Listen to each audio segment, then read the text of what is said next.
歡迎咁多位啦，咁啊多謝咁多位街坊今晚過嚟。咁啊，我姓趙嘅，係今晚活動嘅主持人，係本業處嗰邊嘅人代表。咁啊，座談正式開始之前啦，咁我都提醒翻在座各位，咁今次我哋由官方記錄嘅會面咧，係具有法律嘅效力，故此咧場入邊進行嘅私自錄影或者錄音咧，係將不被接納嘅同埋承認。以下會宣讀一份聲明。第一，元朗天盛苑業主立案法團從沒有主動邀請或者建議安裝是次嘅發射塔計劃。第二，法團亦從沒有表態支持或者反對是次計劃。第三，法團亦沒有喺今次事件之中得到任何嘅好處或者利益。剛才以上嘅3點咧，皆可以由今日出席嘅中國移動代表作出印證嘅。好，第四，咁啊，鑑於有業主之前嘅查詢啦同埋反映啦，咁我哋法團咧都積極配合站喺業主利益嘅一方，邀請咗中國移動專業嘅技術團隊代表，今晚為大家提供專業嘅科學普及，滿足業主嘅要求。亦由於業主需要時間去消化今晚嘅專業嘅資訊，所以法團亦唔會喺問卷有結果出爐之前作出任何決定。第五，法團雖然沒有預設嘅立場，但係為咗廣大業主嘅知情，今晚嘅科普講座會製成短片喺屋苑作宣傳廣播，包括 YouTube 天盛 Channel 同埋天盛通嘅刊物。相關上鏡嘅業主容貌將會喺節目中模糊化處理，所以大家唔需要擔心。第六，過咗今晚嘅座談會聲明環節之後，本業主同埋法團將不會再為事件作出任何嘅表態。如果日後居民有任何嘅查詢，我哋樂意配合充當溝通嘅橋梁，將相關嘅問題再轉交去中國移動查詢。咁接住係由法團師傅陳思正先生作出一個宣讀聲明。其實咧呢個宣讀聲明咧係我個人嘅，因為咧陳思正莫名其妙咧就俾人大字報點名，咁唔知何故咧就被要求見面，咁唔知原因點解要我作出承諾，咁亦都未經同意咧就被錄像流傳，咁所以我必須就事件作出一個簡單嘅聲明。首先，中國移動從來冇同陳思正就事件作出聯絡、會面、對話，因此喺盛勤閣所貼出嘅大字報裏面寫陳思正話會起發射塔，係子虛烏有嘅謠言中傷。但陳思正認為街坊可能係出於誤會，所以暫時對大字報事件係唔會追究嘅。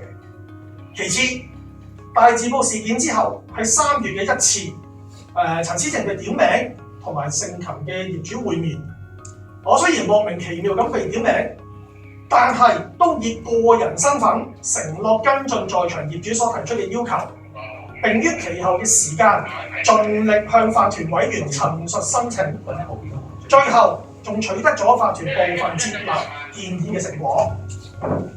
再者，陳思正重申，本人並非業主委員，亦不能代表法團作出重大決定。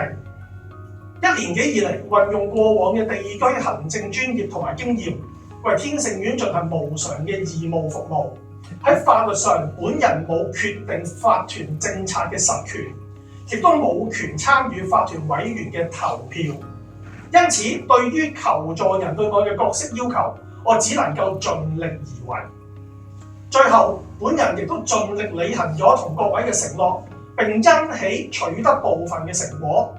但陳思正個人認為，跟進業主要求雖然係義務勞動，但係仍然以服務社群為己任，因此唔需要向我致謝。我亦都會繼續進行義務嘅工作。呢個係我對今次事件個人嘅聲明。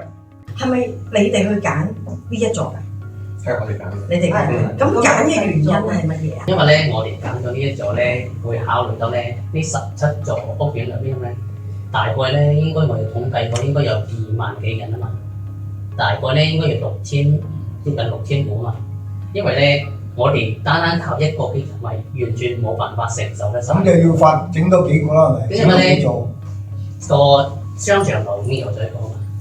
商場上會裝咗㗎啦，係啦，商場度咧我哋已經有咗一個嘅。單靠個咧都未滿足到呢個屋苑入邊嘅需求嘅。好，你係咪會唔會有其他個技術方面嘅嗰個計劃咧？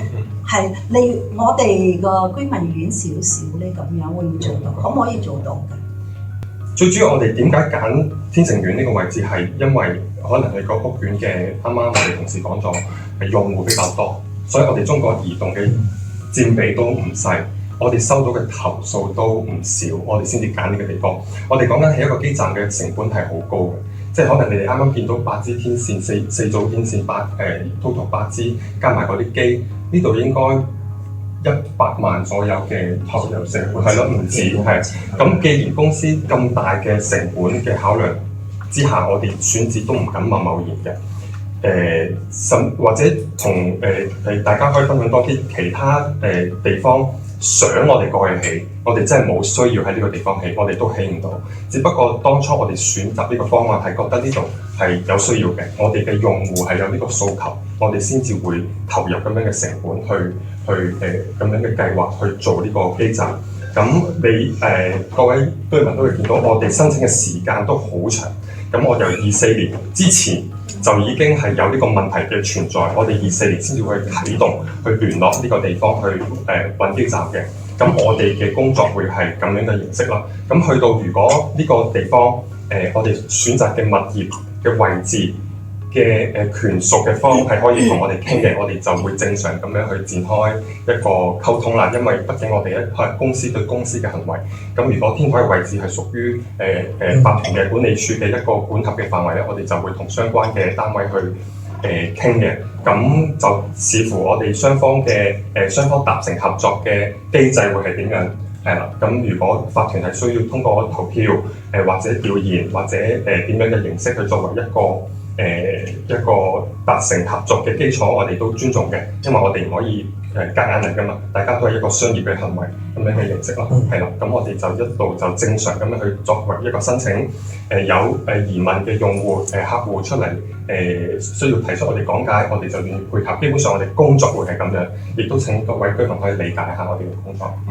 技術嗰啲問一問即係落實咗裝咧，我想了解一下你哋個運作，即係將真係裝咗之後，嗰個運作個模式係點樣？因為即係包括埋保養嗰啲嘢，咁係譬如你幾耐你會揾人去上去 check 啊，定係可能收到某啲嘅所謂叫投訴啦，咁樣先至會再做。我哋本身每一季啦，或者每一半年啦，就會行一次嘅。咁裝完之後睇下互上嚟就咁起碼最少話眼睇啦，等啲例如甩啊、目測係咪？目測嗰啲咁樣啦。咁有嘅話，我哋會安排做盡快做翻維修。基本上都係應該有聲嘅發出㗎。唔會有啲風聲，但係仲細過你屋企個窗頭式嗰啲仲細嘅，因為嗰啲啲電同埋電嘢都會發熱㗎嘛，咁需要有風扇，啲風扇咧係好細聲。